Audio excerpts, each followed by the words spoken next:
Olá, seja bem-vindo, seja bem-vinda novamente aqui nas nossas aulas sobre ITIL Foundation.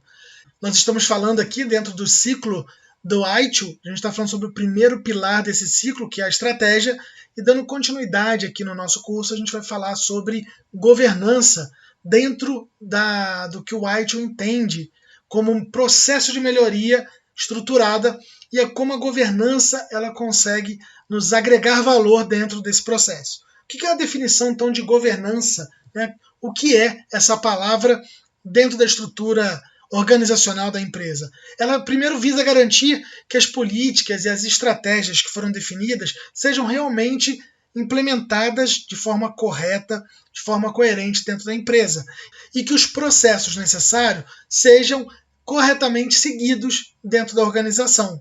Ela também é de responsabilidade do conselho de administração da empresa e dos seus executivos. Ela é parte integrante da governança corporativa e ela consiste na liderança, nas estruturas organizacionais e nos processos que asseguram que a TI da organização sustente e se estenda, né, as estratégias da organização com seus objetivos. E isso garante que a empresa esteja indo dentro da direção definida lá pelo planejamento estratégico. Então esse é o papel principal da governança, garantir todo esse elo de ligação entre o planejamento estratégico e o dia a dia da empresa. E ela define papéis e responsabilidades para cada profissional dentro da empresa. Esses papéis e responsabilidades são definidos pela diretoria e pelos seus acionistas, e ela também garante a ISO 38500 dentro da empresa, que é o padrão de governança corporativa de TI. Falando agora sobre o gerenciamento de portfólio, ele é o gerenciamento de todos os serviços que a área de TI disponibiliza para os seus clientes. Lembra que nós falamos lá atrás? Então, a gente cria-se um portfólio de produtos e de serviços que são entregues ao cliente de acordo com o planejamento estratégico, incluindo os seus componentes, os custos atrelados a esses produtos, a sua cadeia de empresas e profissionais envolvidos com esses serviços e faz a gestão correta do portfólio dos serviços que permite que a TI seja entregue, né, que ela consiga entregar serviços com qualidade e que atenda às expectativas, às necessidades, aos anseios dos clientes, gerando assim valor para que a empresa também entregue valor ao seu cliente final. E o processo contínuo que inclui o gerenciamento de portfólio, ele passa pela definição, que são os serviços de inventário, assegurar casos de negócios e validar os dados de portfólio para a entrega dos produtos. O segundo processo contínuo dentro do gerenciamento de portfólio é a análise, né, fazer a análise, maximizando o valor do portfólio, alinhando e priorizando e principalmente equilibrando a oferta com a demanda de mercado. Então tem um papel importantíssimo de olhar o que o mercado está demandando, o que o cliente está precisando, qual é a necessidade do cliente, fazer essa análise e modificar ou fazer com que o portfólio de produtos da empresa ele entregue esse valor para o seu cliente final. Também desenvolve o processo de aprovação, ou seja, finalizar o portfólio proposto, autorizar os serviços e os recursos. Com isso, ele vai fazer aquela capa final, né, do que a gente pode chamar talvez de produto de prateleira, e entregar esse produto, esse serviço para o cliente, né, e autorizar serviços e recursos necessários para a entrega daquele produto, daquele serviço que está no portfólio de serviços da empresa. E, por fim, a oficialização, que é comunicar as decisões, alocar recursos e contratar serviços. Então, com aquele portfólio definido pela empresa, ele oficializa a comunicação, né, do que foi decidido como produto final, como serviço final, ele aloca os recursos necessários para atender aquele serviço e a contratação de serviços necessários para atender o seu cliente. E que benefícios o gerenciamento de portfólio traz com isso tudo? O portfólio de serviços de TI permite que você tenha uma visão macro de todos os serviços e recursos de TI que dispõe a sua operação. Então, o portfólio, imagina ele como um grande guarda-chuva, onde embaixo tem todos os produtos, toda a linha de produtos, toda a linha de serviços, toda a linha de benefícios que você entrega para o seu cliente. E essa correta gestão de portfólio permite, primeiro, utilizar de forma otimizada todos os serviços de TI, porque afinal de contas você consegue encaixar serviços, né, dentro do portfólio que atendam a uma necessidade. Então imagina você tem uma gama de 10, 15, 20 produtos ou serviços dentro do seu portfólio e você ali pode colocar, né, no guarda-chuva, pegar do seu guarda-chuva e entregar para o cliente 3, 4, 5, né, a quantidade necessária de serviços que o cliente precisa. Se ele precisa de um produto de gerenciamento de serviço, de atendimento, então você tem ali 3, 4 produtos que atendem aquela necessidade do cliente. Então, de repente, o cliente agora precisa de agregar hardware à solução dele. Você vai ali e busca mais 3, 4 produtos do seu portfólio e entrega como serviço para o seu cliente. Então, isso ajuda a otimizar os serviços. Você também pode distribuir de forma correta o orçamento disponível do cliente. Então, o cliente que senta com você e ele tem ali um orçamento especificado para aquele ano, você consegue colocar como um provedor de serviços quais os serviços que vão agregar valor de forma correta dentro do orçamento do seu cliente. Pode também antecipar e reportar possíveis gaps no atendimento de alguma demanda.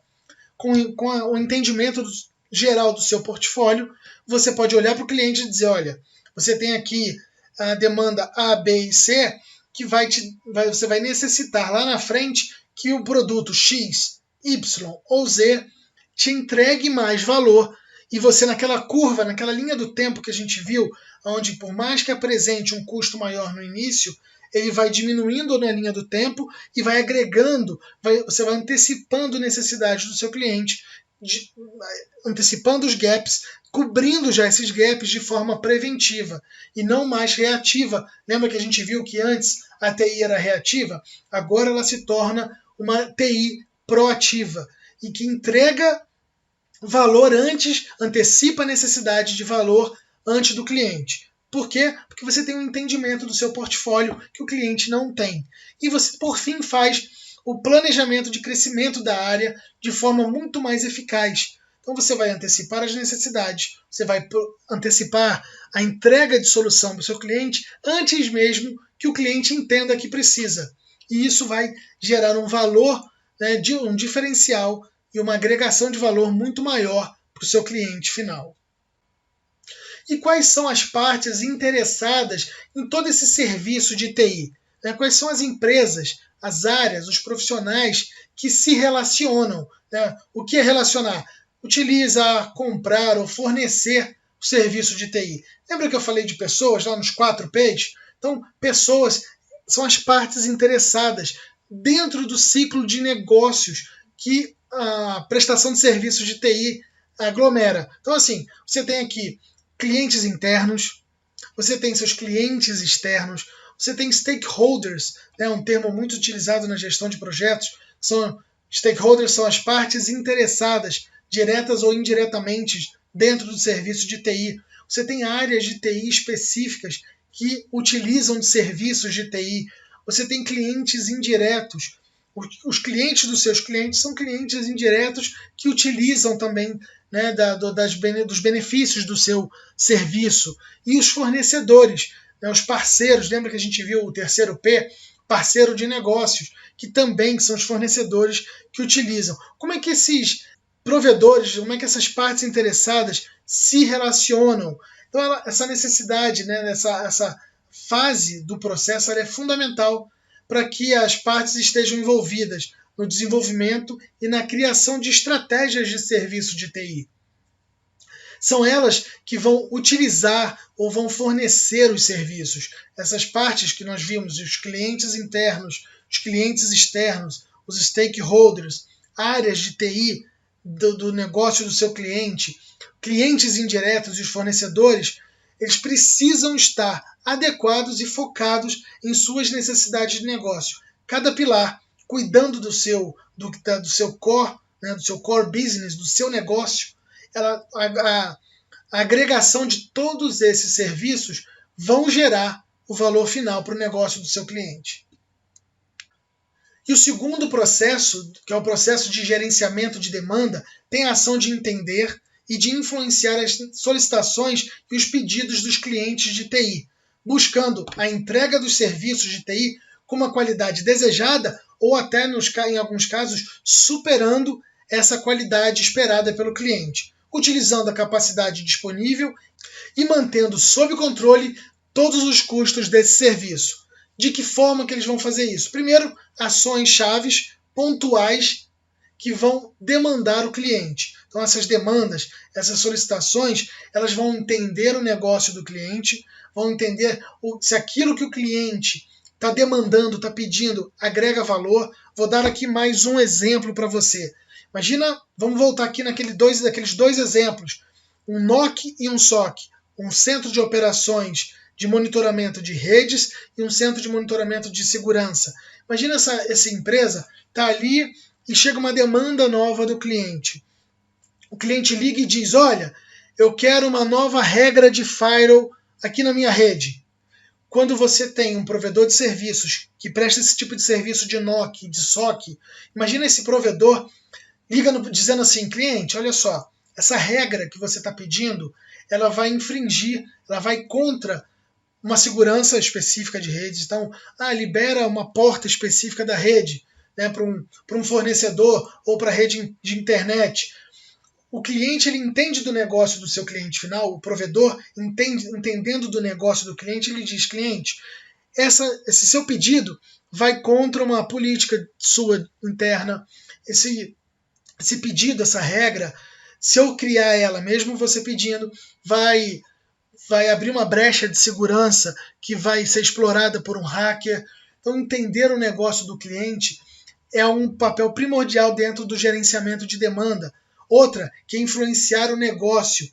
Quando um cliente, agora o caminho inverso, se você identifica uma necessidade específica, você pode demandar para o seu cliente uma regra nova, uma política nova, influenciar o cliente de forma positiva, porque isso vai melhorar. Então, imagina, isso já aconteceu muito de um atendente, um recurso de nível 1 que está ali na linha de frente, identificar uma brecha de segurança que aconteceu em outro país ou em outro cliente, ele pode pegar aquela regra de negócio, aquela regra de processo dentro da empresa e ofertar para o cliente, oferecer, olha, cliente, eu estou vendo aqui, já aconteceu em outros lugares, e se a gente criar um bloqueio, se a gente criar um processo novo, se a gente definir essa melhoria, isso vai agilizar o seu processo de negócio, influencia o seu negócio de forma positiva. Então o cliente pode, o fornecedor pode influenciar de forma positiva um processo novo para o cliente. Priorização, você pode priorizar uma demanda em relação a outra. Então o cliente traz 3, 4, 5 demandas e você, provedor de serviços, com a sua experiência, seja num outro cliente seu, você pode priorizar. Olha cliente, eu posso te dar aqui uma sugestão. Então prioriza essa regra, prioriza esse processo, coloca isso daqui antes disso. Isso aqui vai fazer com que o seu processo de vendas melhore. Ou, olha, num serviço de atendimento, de suporte, olha, se a gente colocar aqui um robô de atendimento antes do atendimento humano, já vai direcionar de forma melhor o atendimento do cliente. Aquelas perguntas e respostas.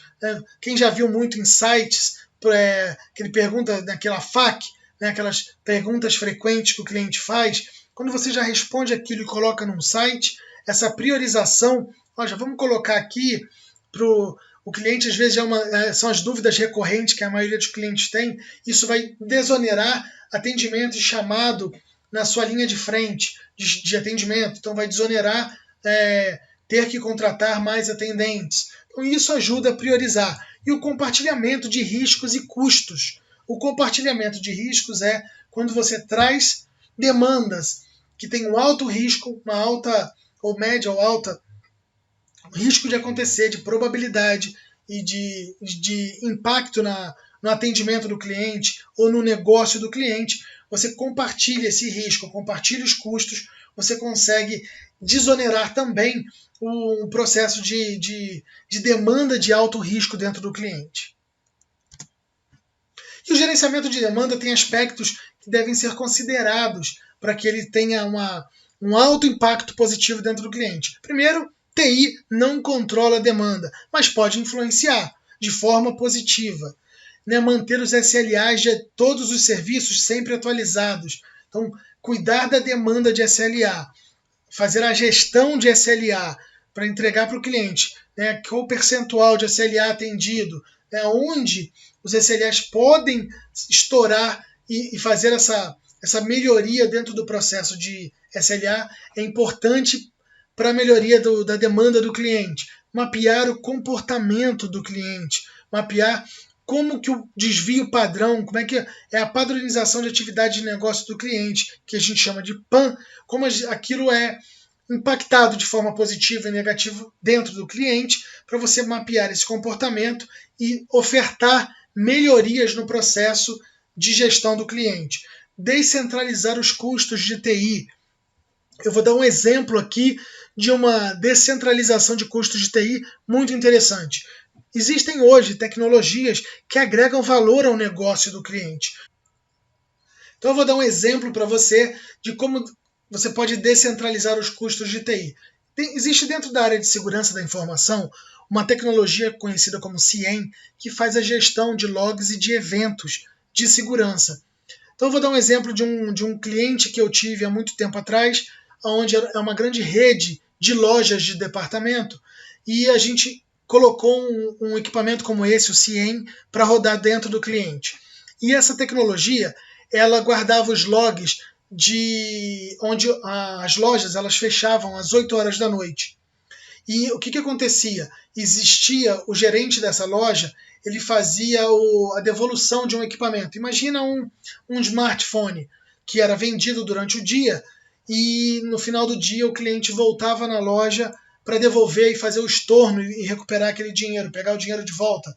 Só que os eventos ocorriam depois do fechamento da loja, após as 20 horas da noite, 8 horas da noite, às 20 horas.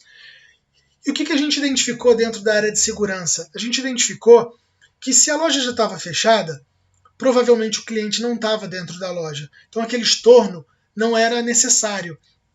A gente identificou que era um falso positivo, era um golpe que o gerente da loja dava. Então o produto ele não voltava, esse smartphone não voltava para o estoque, mas o dinheiro saía do caixa e voltava para o cliente. Então o que o gerente estava fazendo? O gerente estava pegando o dinheiro para ele e dizendo que era uma devolução de equipamento, o que na verdade não era. Então a gente fazia ali uma gestão de logs. Se o estorno ocorria, tinha que ter o aumento do estoque. Então se tinha 10 smartphones e tinha que ter 11. Então a gestão de correlação dos logs mostrava que não tinha devolução no estoque, mas tinha um estorno dentro da loja. Então o que foi feito? Aquela gestão, aqueles logs eram enviados para um diretor de logística e aquele diretor de logística mandava para a área de fraudes avaliar se realmente o aparelho voltou para o estoque ou se foi só um estorno, de dinheiro. E aí era feita a análise e realmente estava acontecendo em várias lojas um alto índice de vários produtos que ocorriam estoque, então ocorriam a fraude. Então um dia o gerente devolvia um celular, no outro dia ele devolvia uma roupa, no outro dia ele devolvia uma geladeira, no outro dia ele devolvia um fogão. Então cada dia ele devolvia, dias alternados ele devolvia um equipamento após as 20 horas. Então com isso a gente conseguiu tudo isso para mostrar que a gente ofertou, olha, então para você, área de estoque, você da área de logística, para você ter esse benefício dessa tecnologia, você tem que ajudar a pagar o custo da tecnologia de CIEM, que não era um custo baixo, então a gente ofertou. A mesma tecnologia de CIEM foi ofertada para a área de recursos humanos. Nessa mesma empresa, para poder contabilizar o horário de trabalho do cliente, do funcionário, o funcionário tinha que passar pela catraca, né, e depois ele tinha que logar no sistema de ponto. Então o que a gente fazia? O que estava acontecendo? O funcionário ligava para um colega de trabalho, pedia para ligar à estação de trabalho e logar com a senha dele. O que a gente fez? A gente correlacionou os logs da catraca na entrada da empresa com o log do Windows. Então, como que o João ou a Maria poderia logar no Windows se ele ainda não passou na catraca? Então, se houvesse um log de Windows antes do log da catraca, então o log do usuário Eric com o log do Windows, antes, se ele logasse antes, o RH recebia uma notificação. Olha, o Eric, o João, a Maria, logou no Windows sem ter passado pela catraca. Como pode? E aí o RH começou a investigar e identificou que existia essa demanda de cliente de funcionário que ainda não estava trabalhando e já começava a logar no sistema. E aí, é óbvio, a gente também ofertou, né, a área de TI ofertou esse serviço, essa melhoria para a área de RH, que ajudou a descentralizar o custo dessa tecnologia em TI. Então, apesar de ser uma tecnologia, ela estava servindo ao negócio e essas áreas de negócio, então, começaram a ajudar a custear essa tecnologia. E, por fim, conhecer e manter um bom relacionamento entre as áreas de negócio. Isso ajuda a dar uma visibilidade da área de TI dentro das outras áreas de negócio. Com isso, surgiu uma demanda interessante, que é a área de TI deixa de ser custo, né, esse fenômeno da área de TI deixar de ser custo para começar a agregar valor dentro do negócio, dentro da empresa. E com isso surgiu um padrão de atividade de negócios, né? E de acordo com o Aichio, ele definiu da seguinte forma, né? Ele definiu uma frequência baixa, média ou alta para cada atividade de negócio que foi padronizada. Por exemplo, a solicitação de novas funcionalidades nas aplicações teve uma frequência alta dentro do negócio. O desenvolvimento de novas aplicações também teve uma alta frequência, uma alta demanda dessa necessidade. A geração de informações adicionais, ela teve uma frequência baixa. O aumento da área de armazenamento foi desenvolvido com uma frequência mediana, né, teve média. A frequência no fornecimento de suporte tecnológico teve uma alta frequência.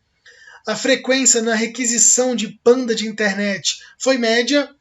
Uma solicitação de suporte, né, suporte remoto pelo Service Desk, teve uma alta frequência na demanda. Teve uma baixa tolerância de atraso na entrega de serviços. A solicitação de serviço de impressão ficou médio, né, se era alto, caiu, foi para médio. E a solicitação de atualização de desktop, que foi alto, dentro de um padrão de atividade de negócios.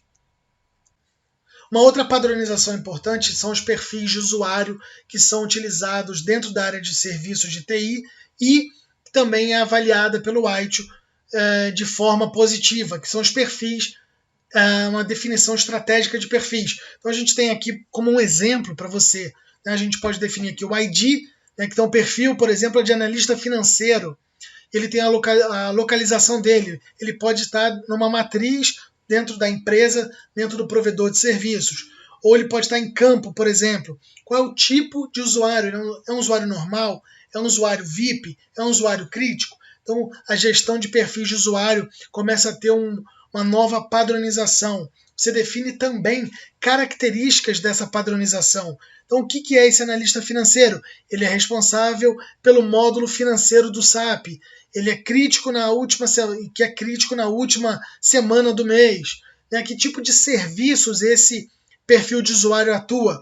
é um serviço de módulo financeiro do SAP, ele tem acesso à internet, tem acesso a serviços de impressão. Então aqui você começa a ter a definição de perfis e a gestão desse perfil.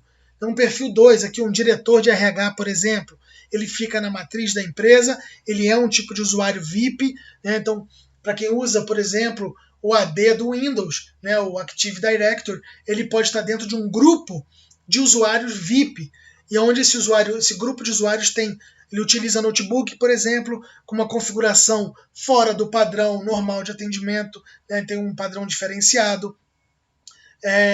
Ele só pode, por exemplo, ser atendido pelo analista Leandro. Então aqui é um outro exemplo da característica.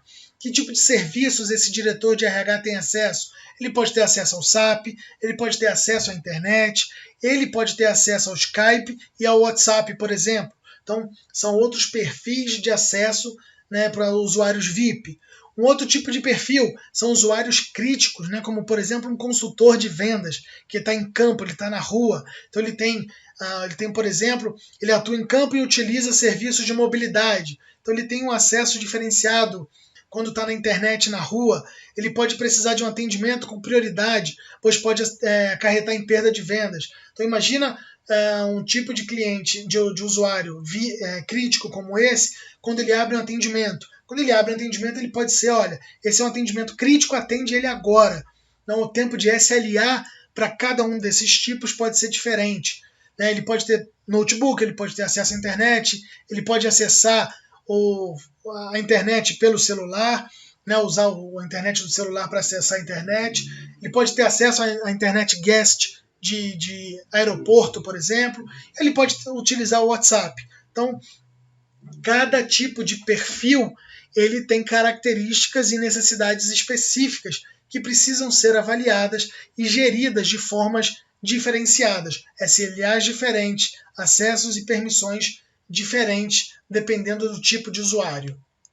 E o outro processo, que é o processo de gestão financeira, é o controle, né, da ação sobre os ativos que compõem os serviços de TI, de tecnologia, processos e pessoas, garantindo que os custos sejam os mais baixos possíveis sem comprometer a qualidade desses serviços, como por exemplo, a efetividade, a disponibilidade, a performance e a confiabilidade. Então, um gerenciamento financeiro utiliza chaves e ações principais dentro do negócio de gestão de TI, que é a eficiência, tanto financeira quanto econômica, a negociação são também ações chaves dentro da gestão financeira, e os contratos de níveis de serviços adequados, ou seja, a demanda versus a capacidade que a gente pode atender dentro do cliente.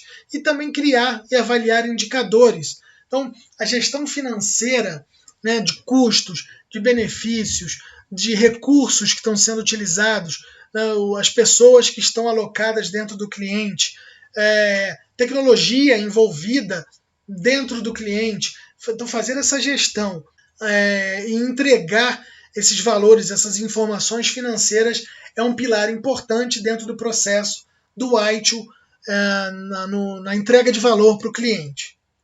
Então, lembrando lá dos pilares que nós falamos da gestão de serviço, né, os 4 P's, a gente tem que fazer uma ótima gestão dentro desses recursos, que é a gestão de pessoas, a gestão dos contratos, a gestão dos orçamentos, né, com os seus custos de TI que são centralizados e os custos de TI descentralizados, na arquitetura de TI, que é a reutilização de códigos, né, o reuso da arquitetura de TI, a avaliação de serviços externos, que são os serviços menos críticos para a TI, para focar nos mais críticos. Então, esses são aspectos importantes dentro da gestão financeira que vão impactar os custos de TI, entregando valor com menor custo agregado ao serviço de TI junto ao cliente final.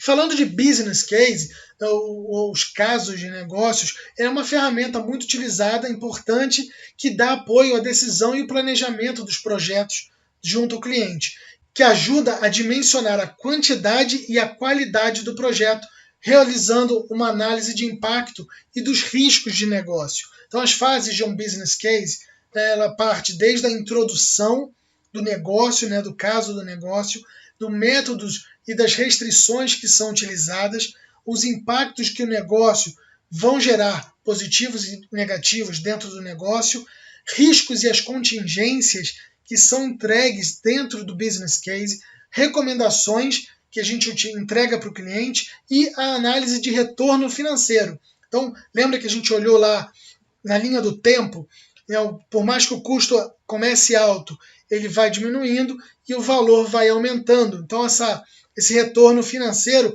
é o cruzamento daquelas duas linhas dentro da linha do tempo no negócio do cliente. E o principal objetivo, então, do business case é apontar se uma ação ou um projeto vai trazer esse retorno desejado ou projetado para o cliente, com algumas visões que o business case oferece. E que visões pode ser essa? Primeiro, o VPL, que é o valor presente líquido, a TIR, que é a taxa interna de retorno, que permitem analisar a viabilidade financeira do projeto ou novos projetos dentro do cliente. E a partir das estimativas de investimentos iniciais e retornos futuros, que é o fluxo de caixa dentro da linha do tempo do cliente. Então, por exemplo, quanto maior o VPL, o valor presente líquido, mais lucrativo vai ser o projeto. E o VPL indica qual o lucro que o projeto vai trazer dentro de valores presentes para o cliente final dentro do negócio que está sendo apresentado. Um outro gerenciamento muito importante é o gerenciamento de relacionamento do negócio, ou gerente de negócios, gerente de relacionamentos, que tem o objetivo de estabelecer e manter uma relação de negócios duradoura entre o prestador de serviços de TI e o cliente, com base no entendimento de suas necessidades, e, é claro, incluindo os requisitos do negócio. Identificar essas necessidades do cliente e garantir que o prestador de serviço seja capaz de atender essas necessidades, mesmo com as constantes mudanças ao longo do tempo entre as diversas necessidades do cliente. O processo ele deve assegurar que o prestador de serviços entenda essas necessidades de mudança e auxilie a empresa na obtenção de valor através do serviço de TI que está sendo utilizado dentro do contrato. Então esse é o papel importante do gerente de relacionamentos. Manter um bom relacionamento com o cliente, garantir a satisfação, garantir o SLA sendo atendido, né? Ele é a ponte, ele é o elo de ligação entre a empresa prestadora de serviços e o cliente final. Então, um overview aqui do que a gente viu dentro de estratégia. A gente falou sobre o gerenciamento de portfólio de serviços, nós falamos sobre o gerenciamento de demanda e como que a empresa prestadora de serviços entrega valor para o cliente final e a importância do gerenciamento da gestão financeira, olhando os custos de processos, pessoas, tecnologias e ajustando dentro dentro desse processo financeiro, entregando valor tanto para o prestador de serviço quanto para o cliente final. Então aqui foi um overview do que nós vimos de estratégia. Vamos falar agora na nossa próxima videoaula, vamos entrar dentro do segundo pilar do ciclo do ITIL, que é o desenho, e dentro do seu ciclo de gerenciamentos. Muito obrigado e eu vejo você na nossa próxima aula.